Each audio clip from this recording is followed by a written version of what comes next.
Om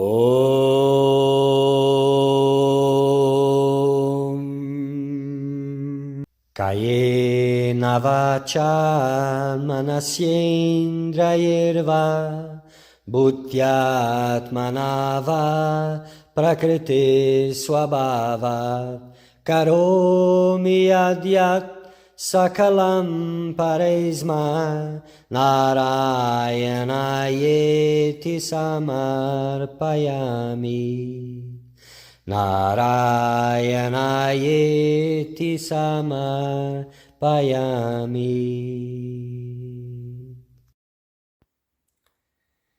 Dear Seeker of Truth, welcome.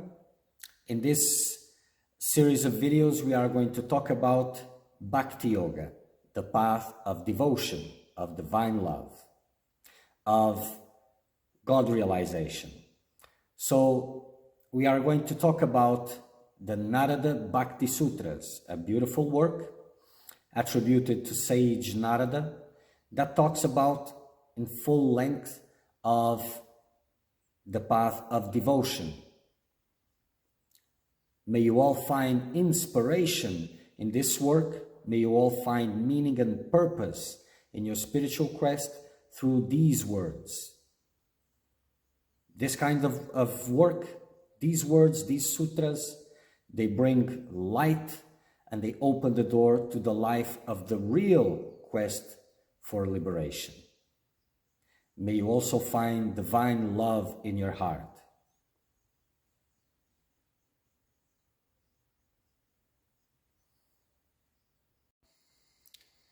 Moving on, Narada Bhakti Sutras, Chapter 5, Definitions on Bhakti, different definitions on Bhakti. Sutra 15. The characteristics of Bhakti are described variously on the account of difference in viewpoints, according to the different schools. So the main aspects of Bhakti, everybody more or less agrees, but then there are certain aspects that are more emphasized than others, according to different thinkers, different schools of Bhakti. So let's go through some points. So here through these sutras, we are going to see the different opinions amongst devotees. The essential, everyone agrees, but then different opinions according to their own personal experience. And also we will see the opinion of Narada. So Sri Shankaracharya, speaks of Bhakti as the sticking up thoughts to the feet of the Lord permanently, just as a needle sticks to a magnet. So just as a needle sticks to a magnet, the thoughts should be stick to the Lord continuously. This is how Sri Shankara describes Bhakti. In Devi Bhagavatam, supreme love is compared to oil poured from one vessel to another. There should be no break in the regular succession of thoughts about God. It's in a way it is similar with what Sri Shankara said. But this image of oil from one vessel being poured into the other vessel ceaselessly, so that oil flows continuously, there's no reduction, no break in that chain. So this is the way that thoughts in God should be. In Bhagavatam, Maitreya says that Bhakti is a natural settlement of the mind upon the highest truth from which all objects and senses have come out. So God is the highest truth. So it's a natural settlement. The mind rests completely in God.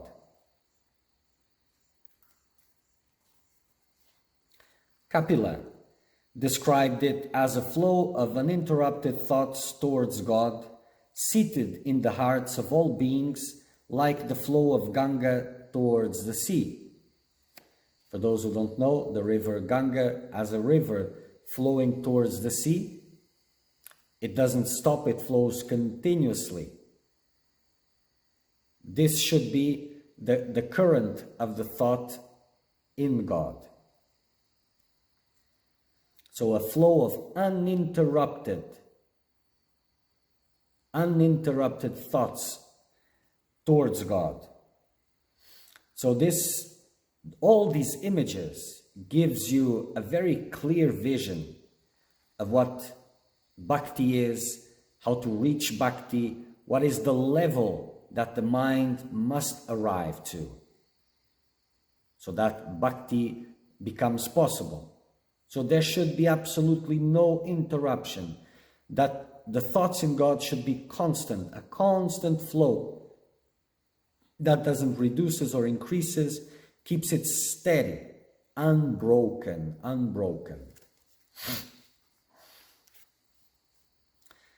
Prahlada says that the love that worldly people have for the objects to be turned into bhakti by being directed towards God.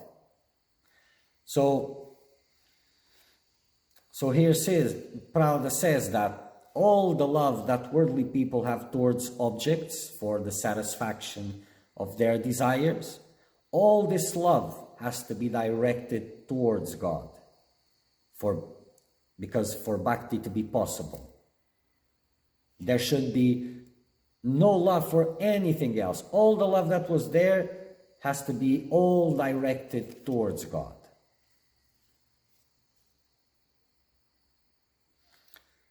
In the Narada Panchatantra, bhakti is spoken of as service rendered to the Lord of the senses through the senses without being clouded by the upadis, the limitations, and purified by being directed towards Him.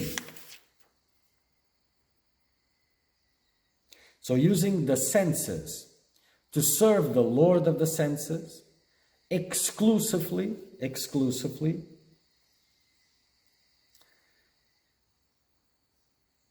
in this way, being purified and directing all your attention, all your actions towards God. Sri Ramanujacharya identifies bhakti with loving meditation, continuous loving meditation.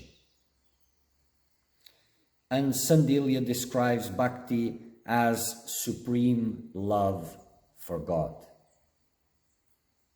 Supreme love for God, the highest that love can achieve into purity for God. So now Sutra 16. Vyas, the son of Parasara, is of the opinion that bhakti consists in attachment to worship of God and other similar acts. So this is a very interesting definition. So in this sutra we are seeing the vision of Vyas, the one that compiled the Vedas, the Puranas, and all of this, a great sage. So attachment to worship of God and other similar acts. So a strong attachment, he defines bhakti as a strong attachment towards all these activities which direct attention to God. Whatever someone is attached to, it clings on to that and excludes the rest. So this is Vyas' definition of worship to God, of bhakti. Some points. Harder in worship and similar performance is the chief characteristic of the love for God, or the mark of devotion according to sage Vyas. So the level of the intensity of love can be measured by the harder in that love, by the intensity of the need. Like when someone is in love, if it is very in love, it is unbearable to be without that love. And the expression is intense. So it is in devotion. The more devotion, the more bhakti there is, the more intensity is there in that devotion, in that bhakti. So the ardor is he says that it is the chief characteristic of the love for God, because that reveals the urge you have for God. And this is a reflection of the urge, not that the ardor creates the urge, is the other way around. When the devotee develops attachment for worship of God, his mind will automatically withdraw himself from the objects of the world. Naturally. When you are into that devotion intensely and you develop attachment for God, you will hold on to God exclusively. And by doing so, all other attachments will disappear by themselves. The mind will withdraw from the objects, holding on to God.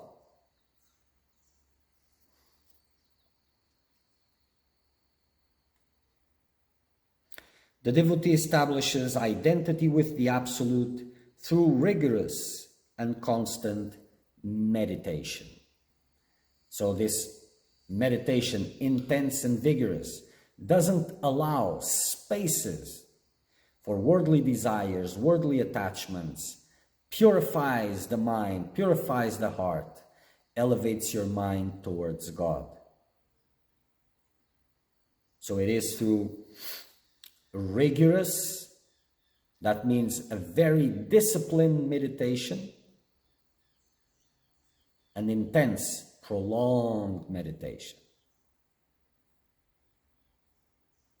And for some, it is more difficult to maintain heartfelt, sincere devotion all the time and meditation. It's like a structure that helps to maintain that devotion. Plus, other things happen in meditation also. So Prahlada says, O Hari, may not the ceaselessly flow of love and attachment leave my heart, while I'm constantly meditating upon thee. So this is very important. He is not saying that he wants to continuously meditate on God, in God, but may not the ceaselessly flow of love and attachment leave my heart while I'm constantly meditating on thee. So this is very important, because just meditating upon God, that's not the strength in that meditation. That attachment, that intensity of devotion must be present continuously, without interruption during the meditation, because that is the life of that meditation. So this is what Prahlada asks.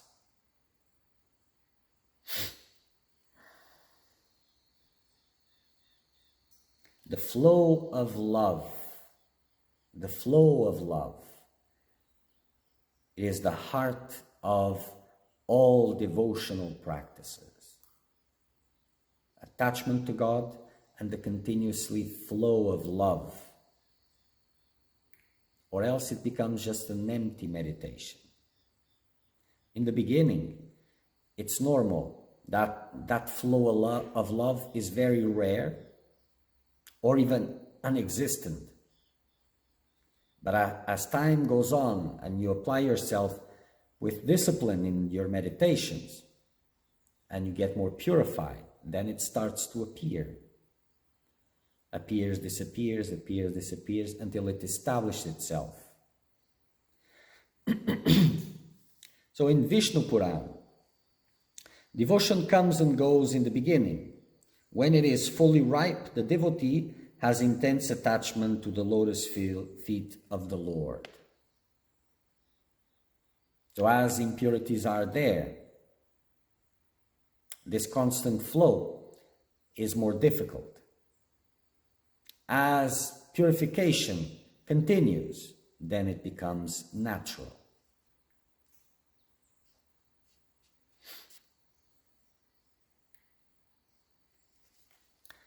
So now, Sutra 17. Sage Garga thinks that bhakti consists of talks of his glory and greatness and the stories of his various sports and the like. So constantly being upon God, talking about the stories of God, his leelas, the names of God.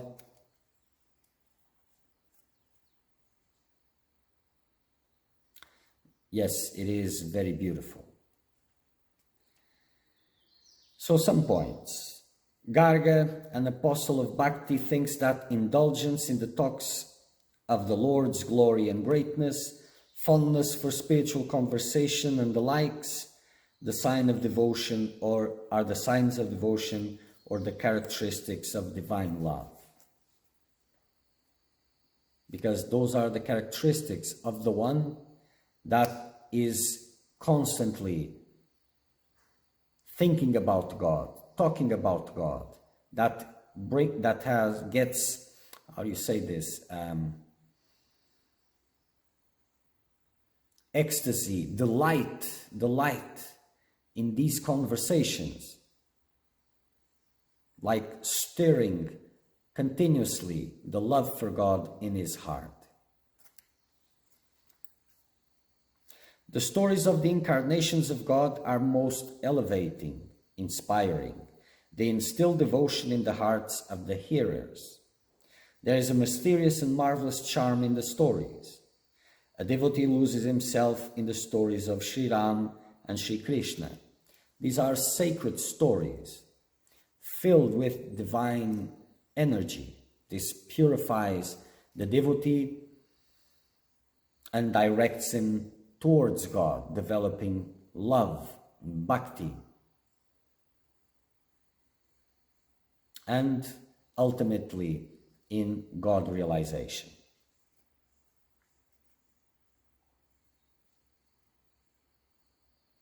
Hearing the stories purifies the mind and leads to God realization through complete tuning and ultimate absorption.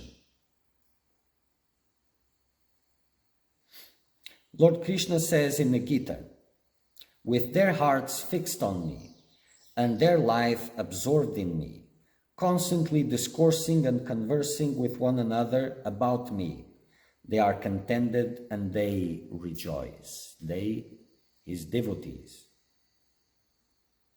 All their breaths directed towards God.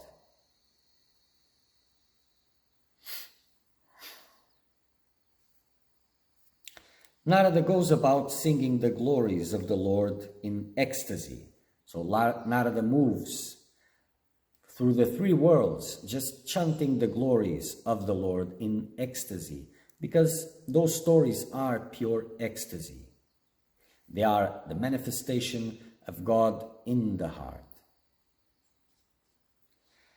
Parikshit delighted himself in listening to the glories of the Lord narrated by Sri Sukha.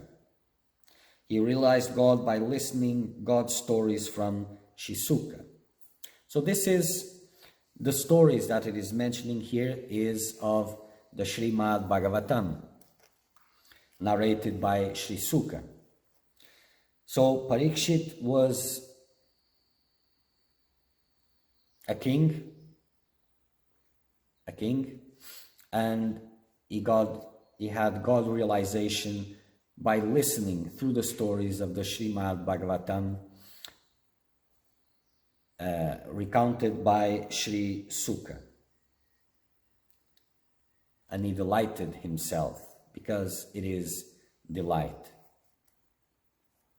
Sri Sukha says in the Bhagavatam, inquiring about the Lord Krishna's stories, purifies him who describes him, and him who inquires, and him who listens. So, the one who is describing the Lord, the one who is telling the stories of the Lord, the one who is listening to the stories of the Lord, all get purifies. And also even the one who inquires about those stories and who listens, all they get purified by these stories. Okay. Tvameva mata cha pita tvameva, tvameva bandhushka sakha tvameva, tvameva vidya dravinam tvameva, tvameva sarvam mama deva deva. Tvameva sarvam mama deva deva.